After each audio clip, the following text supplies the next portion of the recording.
What's up, guys? I was going to talk about pain today, but who wants to talk about pain? I had another idea. As my cat was climbing in my bed this morning, I have two cats.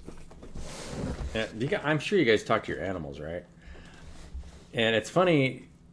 I always am interested when I'm around people to see how they talk to their animals. I talk to my animals like they're other people. And they look at me like, I think I know what you're talking about, but I don't. So I have this one calico, kind of like a calico. I don't know what cats breeds are. You guys, and if he climbs up here, I'll show you to him. He's like a striped black and kind of gray thing. Anyway, he's the most passive aggressive SOB I think I've ever been around. So yesterday, he'll plop on my bed and I'll be like, okay, he wants to be petted. But then sometimes he bit me yesterday, just petting him,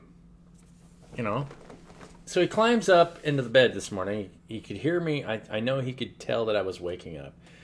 So he literally, he'll like lay right next to my face and look right at my face. And I'm looking at him, I'm like, dude, I ain't petting you. Yesterday you bit me. And he kind of looks at me for a second, and then he, looks away. Like, so. And, felines are supposed to be second only to primates. Is that true, Alexa? Alexa, are felines second only in intelligence to primates? From Answers.com.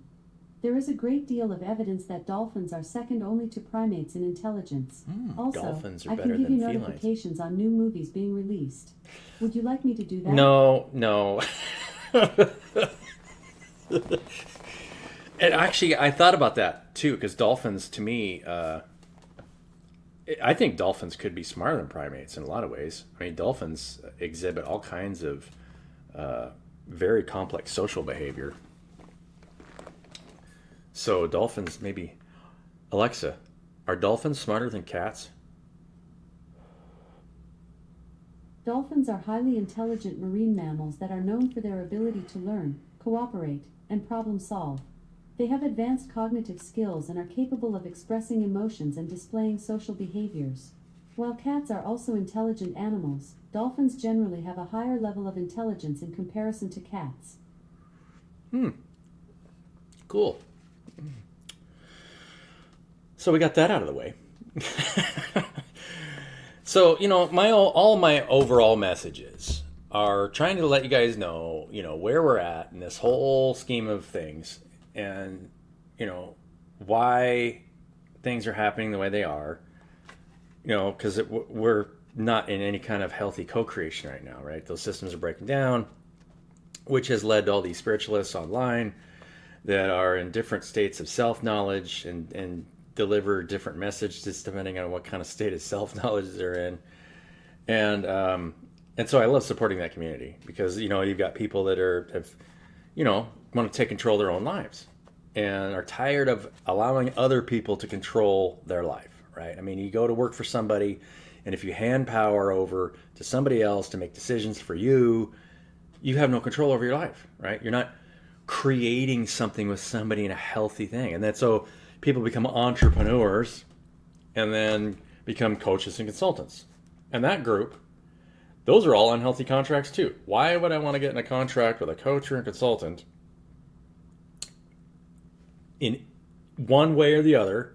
If I am your coach, I'm creating an imbalanced contract where I am saying you need to pay me money for me to give you advice. Basically, you're worshiping an idol, and for that reason, you're not connecting with your higher self. Right? You're not taking your own divine guidance. You're not using your imagination to create. You're not going to be able to create anything for yourself if you're paying somebody to give you advice, right? So I am not going to give you advice what you should be creating. All I can do is all any of us can do is wait patiently until people realize that all we have to do is create the right structures to humble ourselves to each other and make decisions together on what we want to create together, right? Mutual incentive. Very simple. Nobody's doing it. I made a comment on somebody's post. I'm going to read you guys the answer they gave me and then the answer that I get. I think maybe this will help because this is something that somebody actually brought up. I mean, somebody made a post saying this. And he claims himself as an executive coach. I'm not going to say who it is. I'm toying with the idea that most organizations have some form of dysfunction. There is no utopia. Well, no, not yet, because people aren't smart enough to figure out that it's a waste of time to try and control someone else. No organization is doing everything right. Even the notion of doing everything right is contextual. Whether or not that culture is great for you depends more on the dysfunctions you are comfortable with. In the best situation, the organization is aware of its dysfunction and mitigates the harm it can cause its employees. What do you think? Right. Because of the corporate model, you've got this pyramid scheme of assholes that are just draining the life out of the people that are doing the work for them. That's what's going on now, right? So this is my response. Exactly. That is why there's an ever-increasing number of coaches and consultants. Evidently, nobody has figured out how to set the right boundaries to co-create. The only ones I know of are a few small co-ops of HVAC guys who all know how to install and fix air conditioning. Lol. Right? That's my answer. So, he answers with this. Interesting point. I'm curious if the nature of a co-op mitigates other external pressures that normally lead to dysfunction. Well, obviously. So this is my answer. A little longer answer. Feel free to say something in the comments if you guys like. Dysfunction always comes when any of us give control over our vessels to someone else. Most of the time, it's done through imagined pressures of making more money in some pyramid scheme, aka present corporate models. Co-creating is always healthiest when everyone is humbled to the needs of each other, and groups make group decisions when it comes to goals and direction. Every time you make an individual a decision maker over someone else, it will turn dysfunctional. I have never figured out why people crave power over other people. It's narcissistic. And then Keith probably is in a narcissistic position here because he I shouldn't even said his name here. He says he's an executive. He says, I mostly agree. I think there are times when people can make decisions on behalf of others that are empathetic, well-intentioned, and not dysfunctional. But it is most common in cases where there is love.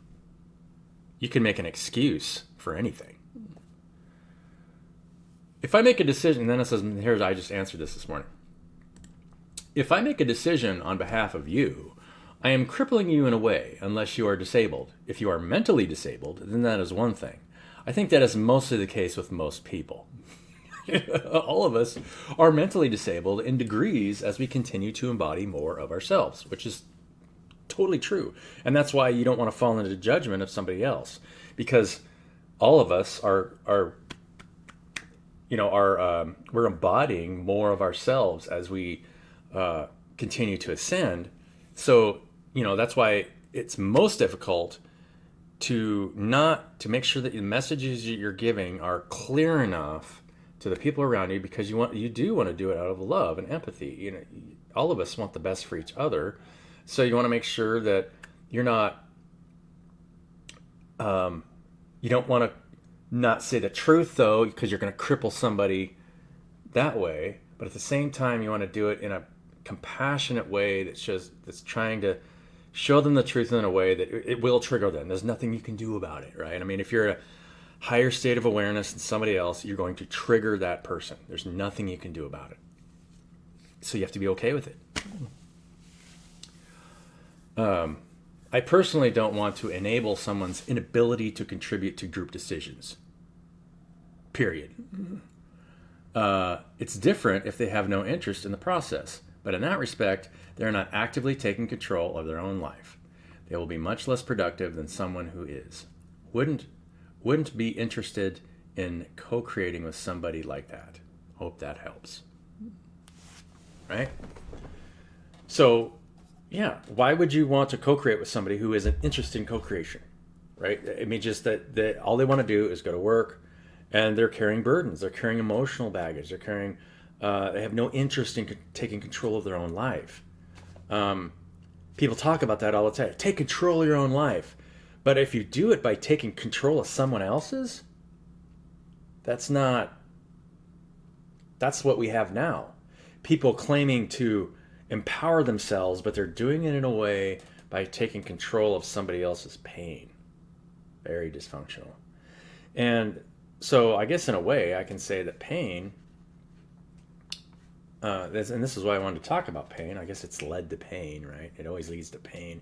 Pain is teaching you something about yourself. Basically, all the pain that we see in society is based on idol worship. That's why idol worship was so bad in the Old Testament. That's why like I said this last video, the priests of Baal gave power over to Elijah, and then he just slaughtered them down by the rivers as soon as they, their Baal god didn't answer, didn't burn up their altar. Which is why coaching relationships are always bad, because if you're in the business of coaching somebody and you create coaching partnerships, those partnerships are based on manipulations to make you more money. They're not.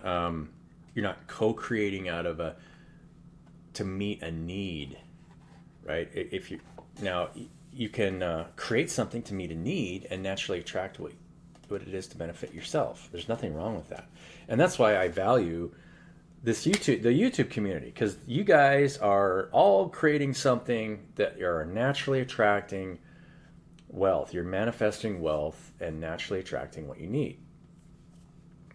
It's fun, but there's different ways you can do it, and it's all based on self-knowledge. There's obviously a big mental health crisis because people are in these imbalanced relationships in their jobs.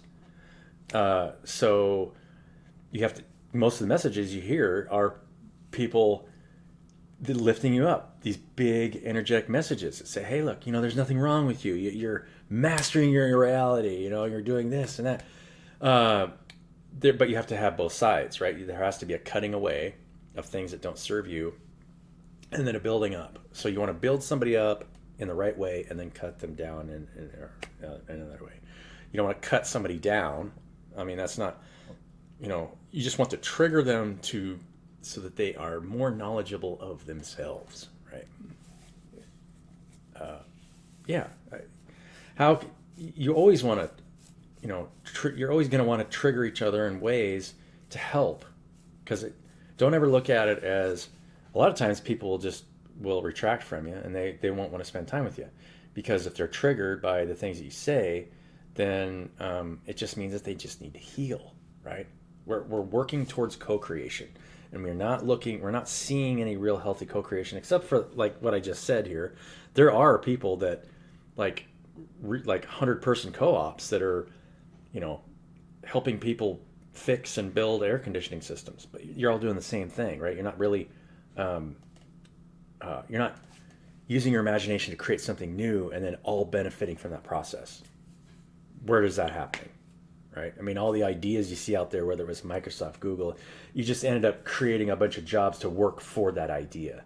You weren't enabling people to co-create together in smaller groups. I mean, that's ultimately what's going to be the healthiest way. Very difficult, and that's actually how your body works. When you look at your body, you've got a bunch of different systems that are creating specific things for the body. Now, society will end up falling into that healthy, functional way soon as we get past the end of this age.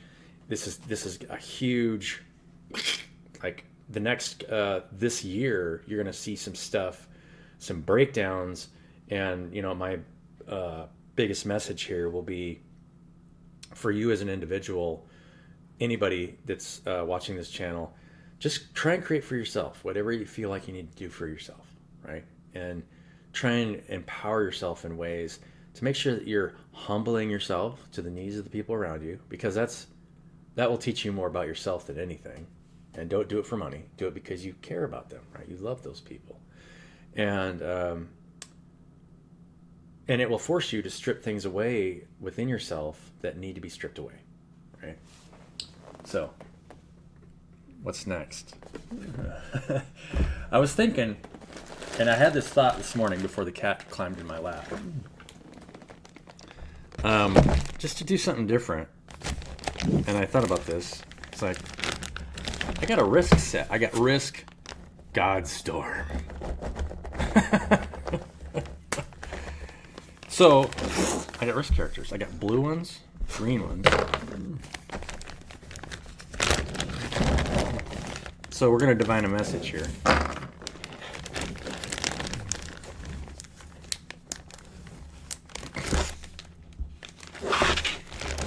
I love doing this stuff.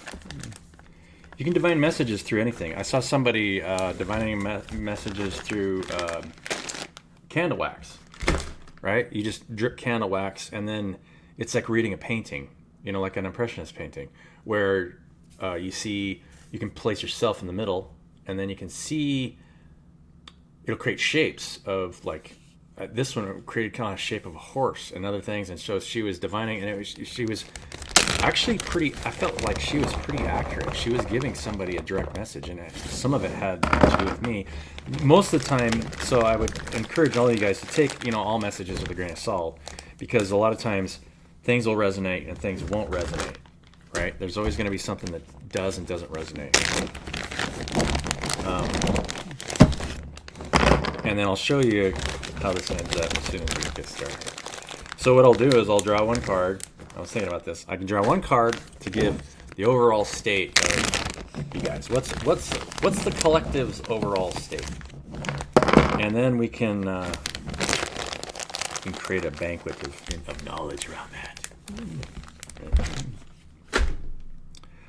We'll say this is just the present moment. What are you guys dealing with in your personal lives? Because your internal world will project to your external world, right?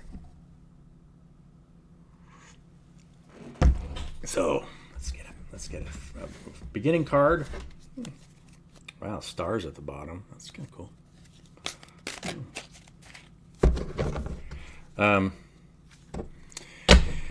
Yeah, I mean, if the material that I just presented here, resonates with you guys in any way, just let me know. Tell me in the comments, or not. I don't care. Whatever you want to do. A card dropped out. We're just gonna take that card, right? Ooh, 3 of Cups. Nice. So we have party time, co-creation. This is an emotional card, right? I mean, this is co-creation and emotional happiness. You guys love each other. So let's figure out how people are co-creating. Oh, drop some guys. So I got blue. I don't know if you guys can see this. I got blue, green, 2 colors of brown that are almost identical, like a darker brown and a lighter beige, and then like a maroon color. And then I got like 3 different characters. There's most of these like soldier guys, and then there's an elephant. What is that? An elephant, soldier guy, and then there's a bigger one. Where are they? I don't know. I know I had bigger. I know there's 3 different kinds, and maybe I just grabbed elephants and the soldiers. We don't need the other ones. Yeah. Let's just do a random scenario.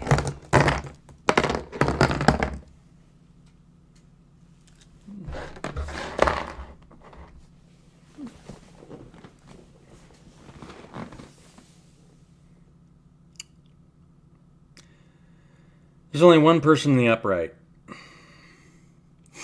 Sorry. It is what it is, right? I mean, there's like... Here, I'll show you guys. Let's look at this. So, can I zoom in here? I don't know if I can zoom in. Let me try and zoom in. Hold on. We're going to zoom into this little party, and then we're going to talk about it. Okay. So you got this guy right here. He's in the upright, and he's standing sideways. So we're looking to the right, which makes sense, because if you're looking to the right, you're always cutting away. When you're looking to the left, that's kind of emotional receptivity, right? So unfortunately, our upstanding guy here is cutting away, and we've got people piled in front of him here. Somebody's growing who's right next to him, but they're laying on their back and they're just taking messages. And we've got some enlightened beings here that are in different ways that are, when you're laying on your back away from somebody, you're receiving. When you're laying towards somebody in a reverse fashion, you're kind of in agreement and you're in an enlightened state. So this to me, this is an ancestor that's directing messages. We're going to pretend that this is you guys, right? That you guys are cutting things away and you're listening to ancestors. Our blue guys, I mean, you've got some people in the past here. These are past relatives that are giving you messages. Now, everybody's laid out here. You got a lot of different people here laid out in different stages, pulling on each other in different ways.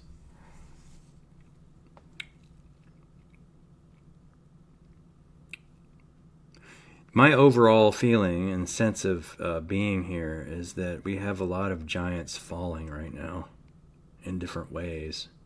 Nobody's standing in the upright. We have one person at the head, and it's interesting. I mean, I did not do anything here. This person that's standing right at the head is right at the top of the center of these three people holding a cup, 3 cups. Our elephant is laying down too. People there are, but you've got people around you who are receptive. You've got people here are just kind of listening, but have their shields up as to the messages that's being directed, because they're not in a place where they're listening. These people are listening, laying down in a state of rest. Some are in growth, some are more stagnant. You've got some stagnancy out here. And then this is your past. There's a lot of things in your past you're walking away from. Some of it's been helpful, some of it has not been helpful. So I hope that helps, right? I mean, I think that's a general overall message. How could you mess that one up, right? Hold on, let me fix my picture. Maybe I can't.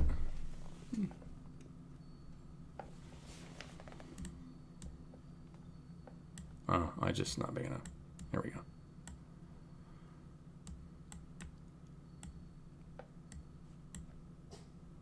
Okay. So, I hope that helps. General overall message. It looks like you guys are in a pretty good place, because if you're celebrating, friends with time, the people around you, unfortunately, your form of co-creation, where you only have one person upright, usually means that people are in different stages of healing. Some of them are more receptive than other people, right? And then you've got people in your past that are in similar states, but they're all laying down. There's nobody standing in the upright. I believe that's going to change. Obviously, we'll keep doing some messages here. I would like to see more figures standing upright. I think that's a common theme, though. I mean, if you really understand the theory around the 144,000, this is why, and that's why the movie Dune 2 is so powerful. Paul Atreides figured out that he had to take control, or else they were all going to perish. And he did that through extreme clairvoyance, dying to his self, his small self. Larger self took over. And that's how the figures that I talked about I mean, that's basically how you take control. You sacrifice yourself when you start to take passive control over reality that way. Trying to control somebody directly is narcissistic, right? Whether it's even like sales, trying to pull energy from somebody. But passive control in the way of like cursing idol worship forces change. It forces more pain in the system so that people grow faster, right? Maybe that's where we're heading, because this is just a vessel, right? That thing you look in the mirror is just a vessel for our higher self. There is the highest self, the Most High God, right? That is expressing itself and creating itself in an infinite number of ways. And as those infinite number of ways grow more complex, they start to embody more of you, right? You're constantly, evolution is just the process of embodying more of yourself over an infinite amount of time until you embody all of it and you go back to source, and now you're no longer creation. You're no longer accessing a part. You are the whole again. There's lots of stories, of kids who've had experiences of. I think I have had that experience before, but it was in a dream state, and it was so. Things like that are so profound. There's no way that you can take all that information back to you in the waking state, right? Because you're accessing this reality through a vessel, so you're not. When the book of knowledge is open to you like that, though, it creates very profound experiences, things that you can carry over to other things. So, love you guys. Let's get an oracle card to go here. Oracle card to go.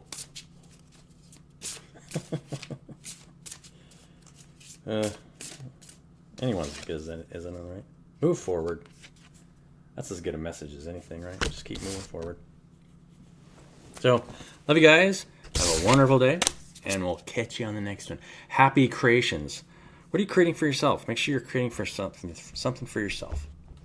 And keep loving and humbling yourself to the people around you. Love you, Donna.